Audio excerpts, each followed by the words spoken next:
Ayan. Hep-hep pa rin din. Ayan. Una, tanungin natin si Sports or Mr. Sport. Ano ang pinaka malaking hilig mo sa buhay? Sports. Sports. Ikaw, anong pinakamalaking hilig mo sa buhay? Siyempre mga friends. Mga friends. Ikaw, Social media. social media. Siyempre music. At Money. money. Passion. Passion. Ayan. Sa pangalawang tanong, Mr. Sports, ano ang unang ginagawa mo tuwing umaga? Mag-check ng balita o ng sports. Manood ng sports. Okay, manood ng sports. Ikaw, friends.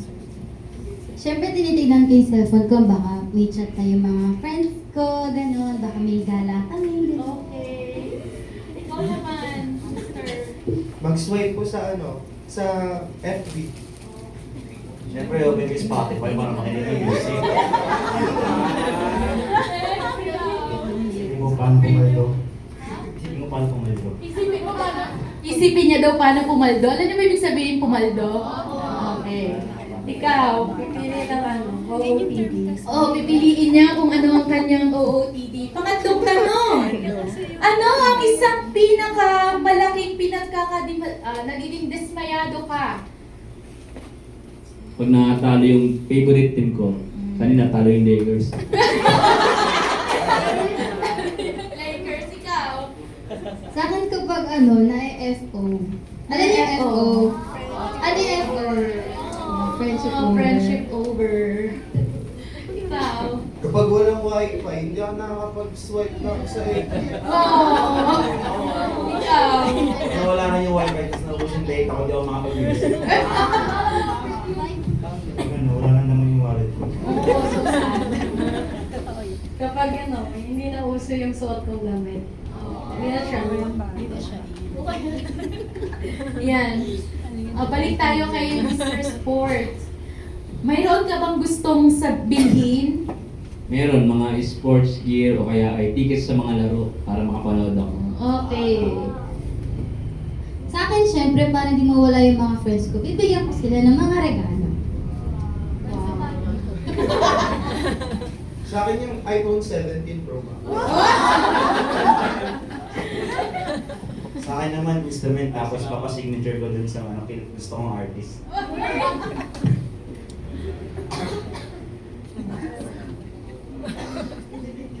Mga ante, papayaman. Pera, tumami yung pera. Siyempre, bagong damit. Ay, okay. Ulit tanong, ano ang pinakamataas mong layunin sa buhay? Pinakapangarap mo? Magtagumpay sa sports na gusto ko. MVP.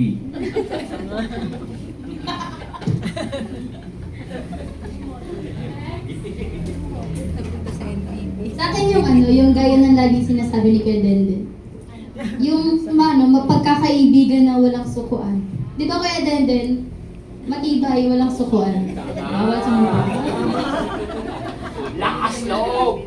Sa akin, sumikat online para maraming pera. Panigigaya ka na, nagkaroon ng idol mo. Next. Sa akin, magtagumpay sa music at gusto ko rin maging sikat na artist. Tampol ka nga. Gusto ko maging milyonaryo.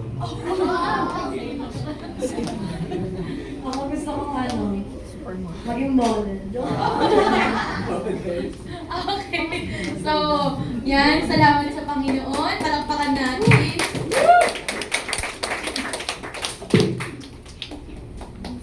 Kung ang microphone ay ibibigay sa inyo, paano mo kaya sasagutin ang mga katanungang ito?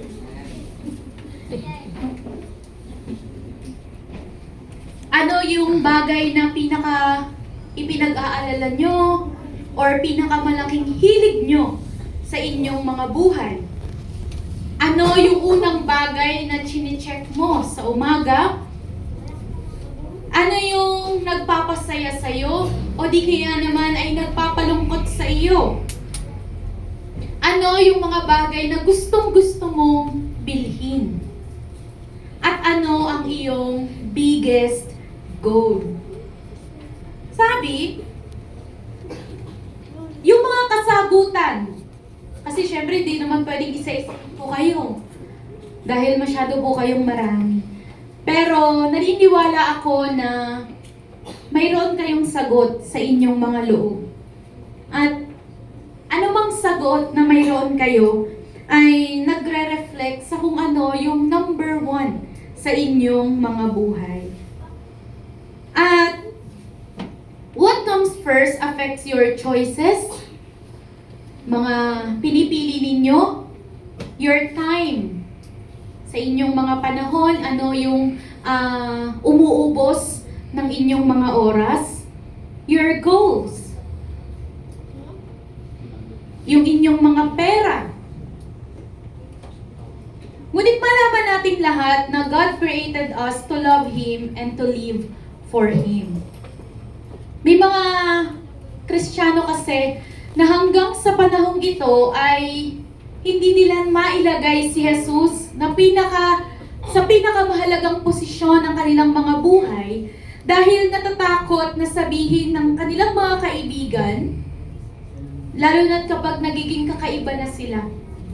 Siyempre kapag, di ba, friends, mga grupo-grupo, may isa kayong pinagkakasunduan. Diba? Kaya nga kayo magkakaibigan, nagkakaisa kayo, nagkakasundo kayo sa mga bagay na gusto ninyo. Kaya once na may maiba sa grupong iyon, diba? Nagiging others na, ay others ka na, hindi ka na kabilang sa grupong to.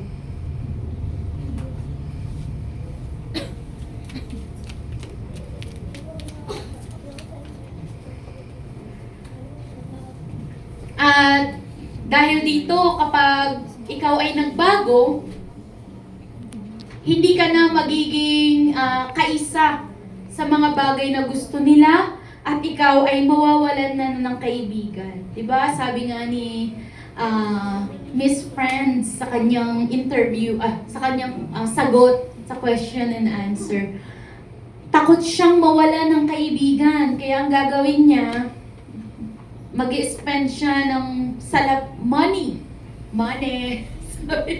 Diba? Para ma-please yung kanyang mga friends. Maaaring alam mo rin na kapag ikaw ay naging Kristiyano, nangangailangan na iwan mo yung ilang mga bagay na ginagawa mo o di kaya naman ay mga lugar na madalas mong puntahan kasama ang iyong mga kaibigan. Diba? Hindi mo magawang ilagay si Jesus sa iyong buhay dahil masyadong marami yung isa-sacrifice mo.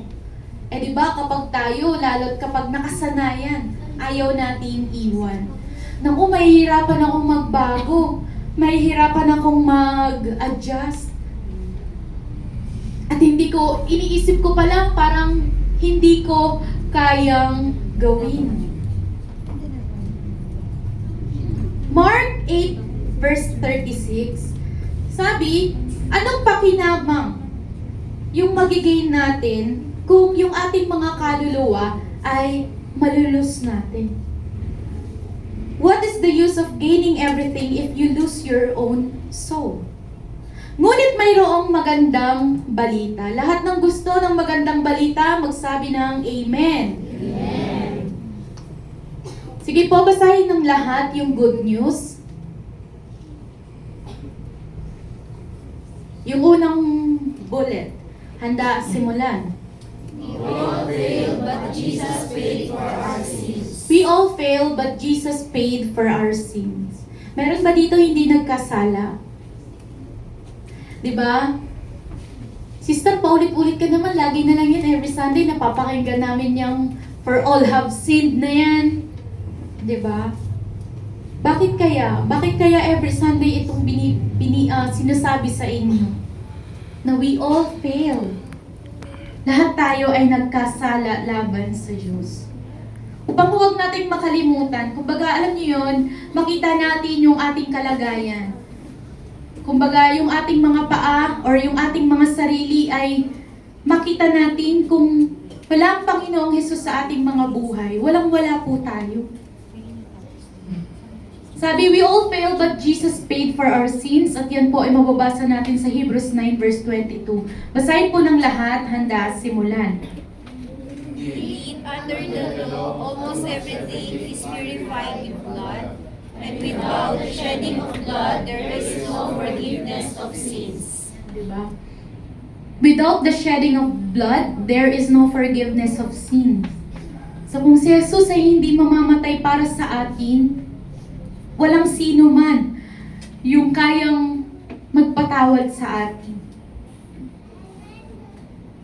In Jesus, we find true life na makikita po natin sa John 10 verse 10. I came that they may have life and have it abundantly. Sabi, anumang bagay na naglalayo sa iyo sa Diyos ay hindi worth it.